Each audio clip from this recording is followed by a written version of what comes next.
In just the last 2 months, 3 of the nation's largest home insurance companies announced plans to severely limit their business in California, citing the rising costs of climate-fueled fires in the state. One of those insurers is State Farm, which provides coverage for more homeowners in California than any other company. So imagine the panic Californians felt when they heard their insurer will no longer offer coverage in the entire state. The company said that while it recognized the work of California officials to reduce losses from wildfires, it had to stop writing new policies to improve the company's financial strength. Now, the problem with wildfires in California is that over the last few decades, they've been occurring more often and with more severity. Sometimes the fires are sparked by old faulty equipment that private utility companies decided against upgrading. After all, why spend money to improve nearly century-old equipment when PG&E can maximize its profits and get bailed out by the state's taxpayers when lawsuits bankrupt them? But longer climate-fueled droughts have led to drier conditions in California, turning the state into a tinderbox. One of the worst fire seasons in the state occurred in 2017 when a series of blazes killed 47 people. The fires also burned more than 1.5 million acres of land and destroyed or damaged more than 10,000 structures. Adding insult to injury, the disaster led to homeowners losing their insurance policies entirely because insurers were no longer willing to cover homes in vulnerable areas. Now, more companies keep slashing their policies. This means that if and when disaster strikes, homeowners will have a much harder time either rebuilding or relocating. Now, if the ongoing climate crisis doesn't concern you, if you're not worried about it at all, maybe the corporate greed evident in this debacle will. Turns out the very insurance companies that are refusing to provide coverage to homeowners due to the mounting costs of climate-related mayhem have invested heavily in the fossil fuel industry. After reviewing data from state regulators, the Lever reported that the 3 groups planning to limit or cease new business in California, that includes Farmers Insurance Group, State Farm, and Allstate, also hold nearly $40 billion in fossil fuel investments. Not only are these companies heavily invested in the very drivers of the climate emergency, the capital they've used for these investments can be risky and also tend to rob consumers of the resources they should be getting in insurance payouts. Contrary to industry warnings, a new analysis from the New York Federal Reserve finds that the largest property insurers have sufficient capital to cover estimated losses from climate-related catastrophes, but that their portfolio holdings in oil and gas pose additional financial risks.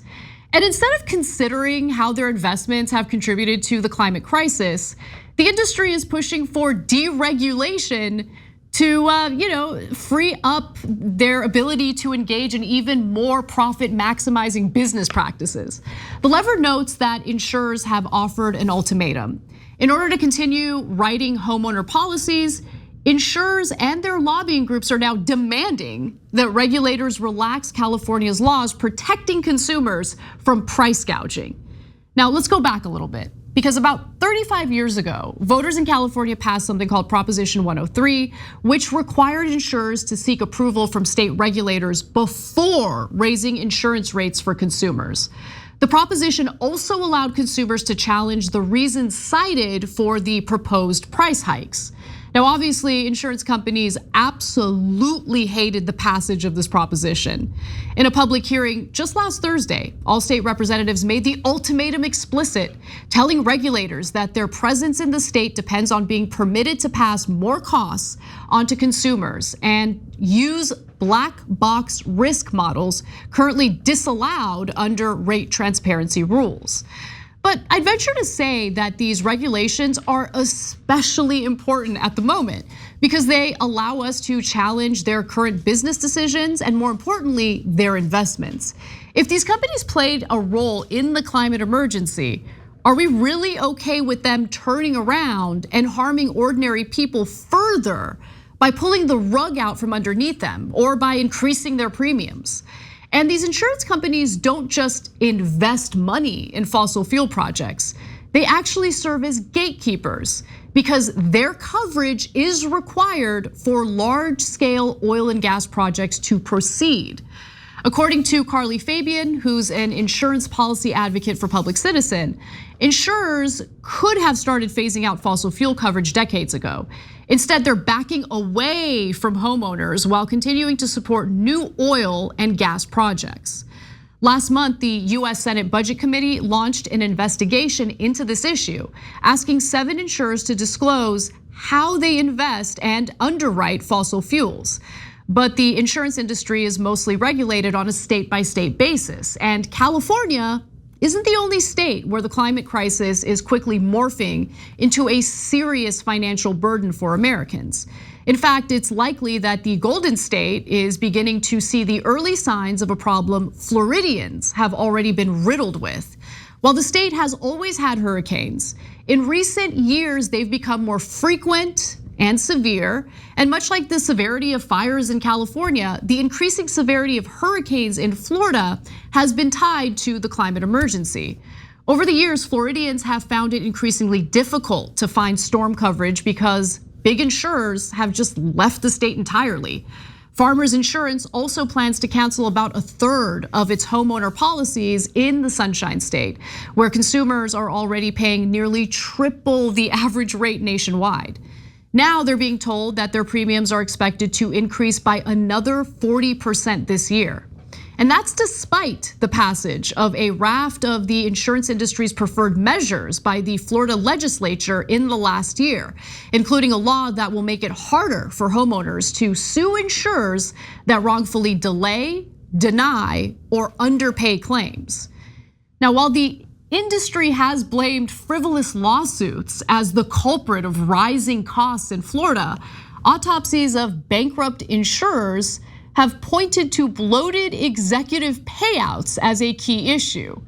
Homeowners in Fort Myers, for instance, haven't even been able to rebuild after the Hurricane Ian, which destroyed their homes last year. Left with no choice, many of them are selling their plots of land to corporate and all-cash buyers.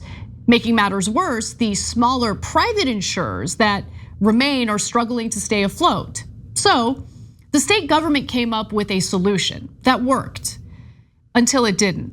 Florida established a complicated system, a market based on small insurance companies backed up by Citizens Property Insurance Corporation, a state mandated company that would provide windstorm coverage for homeowners who couldn't find private insurance.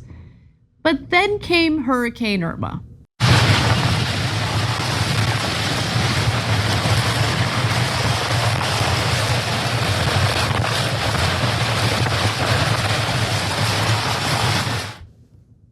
That Category 4 storm made landfall in the Florida Keys and moved up the coast.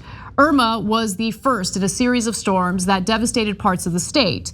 Here's some of Irma's aftermath. And it's our first real view of the destruction, the devastation left behind by Hurricane Irma. And you're absolutely right. You pointed out that Irma came right over Naples, wind gusts of 142 miles per hour. And just look at the damage left behind. Some of the roofing here at this apartment building has come crashing down onto these cars. This is just some of the damage. And of course, we also know there was significant flooding. They had been a warning of a storm surge of 10 to 15 feet. There was a surge, but not quite that much. They are dealing with flooding in the streets. But if you look behind me here, you can see the trees came down, the fencing came down, and state emergency management officials say they truly do not have the scope of the damage until they can get out. Now, believe it or not, that hurricane could have been worse, much worse. It actually didn't cause a great deal of damage. But as I mentioned earlier, Irma was the first in a series of storms, including Hurricane Ian just last October. Rescuers struggled to reach people stranded by the floodwaters that Ian left behind after raking the state overnight. Are you guys okay? By midday, more than 500 people had been rescued in hardest hit Southwest Florida. The efforts are hampered by flooded roads and damaged bridges. This is what's left of the only connection between Sanibel and Captiva Islands and Florida's Gulf Coast. In Naples, docks floated down the Gordon River and buildings were completely submerged. Boats now sit between buildings in Fort Myers near where Ian made landfall. Some parts of the city were under 3 or 4 feet of water, turning homes into islands and causing severe damage. Insurers weren't just dealing with one bad year of claims that they could eventually recover from. They were confronted with several back-to-back years of costly storms. Since Hurricane Irma, almost every year has included terrible storms, making it impossible for insurers to build their reserves, allegedly.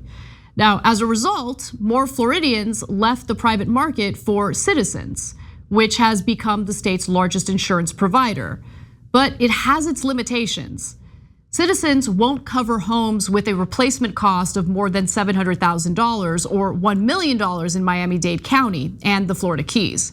That leaves those homeowners with no choice but private coverage. And in parts of the state, that coverage is getting harder to find. Mark Friedlander, a spokesperson for Insurance Information Institute, details how severe this problem is, saying that over the past 18 months in Florida, 15 home insurers have placed moratoriums on writing new business.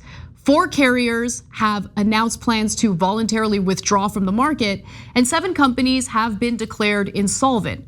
Currently, there are 18 Florida residential insurers on the state regulators' watch list due to concerns over their financial health. A model similar to Florida's has been implemented federally for flood insurance coverage. Back in 1968, Congress enacted the National Flood Insurance Program after private insurers refused to provide coverage for flooding and left homeowners with no options. For decades, the federal program worked as intended, but things changed as storms became more severe, resulting in growing and costlier losses. In recent years, homeowners have been slapped with higher rates. In 2021, FEMA, which runs the program, began setting rates equal to the actual flood risk facing homeowners, an effort to better communicate the true danger facing different properties and also to staunch the losses for the government. Now, the current cost of flood insurance for single family homes nationwide is $888 a year, according to FEMA. Under the new risk-based pricing, the average could cost about $1,808. Carolyn Koski, who serves as the Associate Vice President for Economics and Policy at the Environmental Defense Fund, argues that government-mandated programs like the Federal Flood Insurance Plan were meant to be a workaround to the failures of the private market. But as climate shocks get worse, she worries that we're now at a point where that's starting to crack. And I think she's right. Koski urges policymakers to find ways to reduce the risk people face by imposing more regulations, including tougher building standards in vulnerable areas, of course. And to be sure, every area at this point seems pretty vulnerable. And maybe if the cost of building in vulnerable parts of the country is too expensive, these regulations could serve as a deterrent for development. Who knows? What I do know is that ordinary people shouldn't be suffering financially while the very fossil fuel companies that played the largest role in destroying the planet get to, pocket the riches from their lucrative carbon emitting businesses. Same goes for the insurers that have heavily invested in the fossil fuel industry, the same insurers that are now refusing to provide coverage to homeowners in California and Florida. Unfortunately, the man who serves as the head of the federal flood insurance program appears to disagree, saying that properties located in high-risk areas should plan and expect to pay for that risk. Okay, but I'd argue that the federal government, which has provided cover for the very fossil fuel companies that have driven us into the climate crisis, should pay the price. Companies like BP knew about the damage they were doing to the planet decades before the general public even became aware of it. But they continued drilling, of course. Much like other fossil fuel companies, they've profited handsomely from extracting climate warming natural resources. And while they've privatized those gains, our federal government has ensured that the losses are socialized. The onus to respond to climate change and suffer the financial costs associated with it constantly falls on our shoulders, whether it be through government resources or us as individuals having to pay for it out of our own pockets. Tom Corringham, a research economist with Scripps, the Scripps Institute of Oceanography at the University of California, San Diego, suggests that policymakers seriously consider buying properties that are at greatest risk or otherwise moving residents out of the most dangerous communities.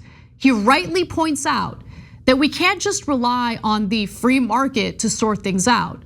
Well, when it comes to producing energy, the free market got us into this climate mess in the first place, and funding for any solutions should come from the oil, coal, and natural gas companies. And in the meantime, we do need to rely on nuclear energy if we need a clean energy source to close the gap that's left behind from these fossil fuel companies. Thanks for watching The Young Turks, really appreciate it. Another way to show support is through YouTube memberships. You'll get to interact with us more. There's live chat emojis, badges. You've got emojis of me, Anna, John, JR. So those are super fun. But you also get playback of our exclusive member-only shows and specials right after they air. So all of that, all you gotta do is click that join button right underneath the video. Thank you.